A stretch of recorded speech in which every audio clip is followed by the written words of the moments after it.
মাননীয় স্পিকার, আপনার মাধ্যমে মাননীয় যুব যুব ক্রীড়া প্রতিমন্ত্রী আমিনুল হকের কাছে বিনীতভাবে জানতে চাচ্ছি, বাংলাদেশ ক্রিকেট বোর্ডের বিগত ফ্যাসিস্ট সরকারের আমলে অদ্যাবধি 2008 সাল থেকে হতে অদ্যাবধি পর্যন্ত মেয়াদহীন চিহ্নিত ক্যাডারদের, যাদের মেধাহীন চিহ্নিত ক্যাডারদের দিয়ে নিয়োগ প্রক্রিয়া বাস্তবায়ন করা হয়েছিল এবং 2018 ও 2024 তথাকথিত ভোট ডাকাতির নামে নির্বাচনে বাংলাদেশ ক্রিকেট বোর্ডের কতিপয় কর্মকর্তা ও কর্মচারীদের একটি অংশ এই ভোট ডাকাতি নির্বাচনে কর্মকাণ্ড পরিচালনার জন্য ক্রিকেট বোর্ডের সম্পত্তি ও স্থাপনা ব্যবহার করে যে অনৈতিক কাজ করেছে তাদের আইনের আওতায় নেওয়া হবে কিনা সেটা আমি জানতে চাই মাননীয় স্পিকার। আপনাকে প্রতিমন্ত্রী।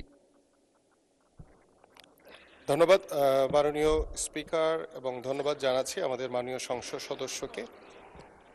আপনারা সকলেই জানেন যে বিগত ফ্যাসিস্ট সরকারের সময় থেকে 2008 সাল থেকে ক্রিকেট বোর্ড সহ বাংলাদেশের সকল স্পোর্টসকে দলীয়করণ এবং রাজনৈতিকরণের মাধ্যমে বাংলাদেশের ক্রীড়াঙ্গনের যে একটি স্থবিরতা নিয়ে এসেছিল এবং বাংলাদেশের ক্রীড়াঙ্গন যেভাবে ধ্বংসের পথে চলে গেছে, সেই ধ্বংসস্তূপ ক্রীড়াঙ্গনকে নতুনভাবে দলীয়করণ মুক্ত, রাজনীতিকরণ মুক্ত করার জন্য আমি মাননীয় প্রধানমন্ত্রীর নির্দেশনা অনুযায়ী কাজ করে চলেছি। এবং আমি আপনাদেরকে আশ্বস্ত করতে চাই যে বিগত 8 সাল থেকে যারা এই দলীয় সুযোগ সুবিধার মাধ্যমে যারা অবৈধ নিয়োগ হয়েছে, সেগুলো আমরা দ্রুতই একটি তদন্ত কমিটি করে এর ভিতরে কারা কারা জড়িত ছিল সেগুলো আমরা ইনশাল্লাহ জাতির সামনে নিয়ে আসবো। পাশাপাশি আপনারা শুনে খুব অবাক হবেন যে বাংলাদেশ ক্রিকেট বোর্ডের যে অর্থ কিংবা জনবল, তারা বিগত সময়ে যে ভোটের অধিকার হরণের জন্য একটি গ্রুপকে সহযোগিতার মাধ্যমে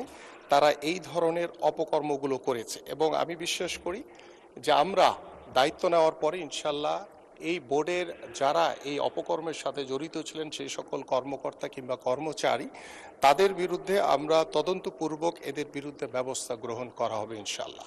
এবং পাশাপাশি আমাদের সর্বশেষ ক্রিকেট বোর্ডের দুর্নীতিগ্রস্ত কর্মকর্তা কর্মচারী ব্যক্তিগত সম্পদের হিসাব নেওয়ার কিছু ইস্যু আমার সামনে পরিলক্ষিত হয়েছে। আমি আশা করব আমাদের যে দুদকের যিনি মহাপরিচালক রয়েছেন তার কাছে আহ্বান করব এই বিষয়ে কোনো তদন্ত কোনো কিছু থাকলে তিনি যাতে আমাদেরকে অবগত করেন এবং এগুলো যাতে জাতির সামনে উপস্থাপিত হয়। ধন্যবাদ মাননীয় স্পিকার।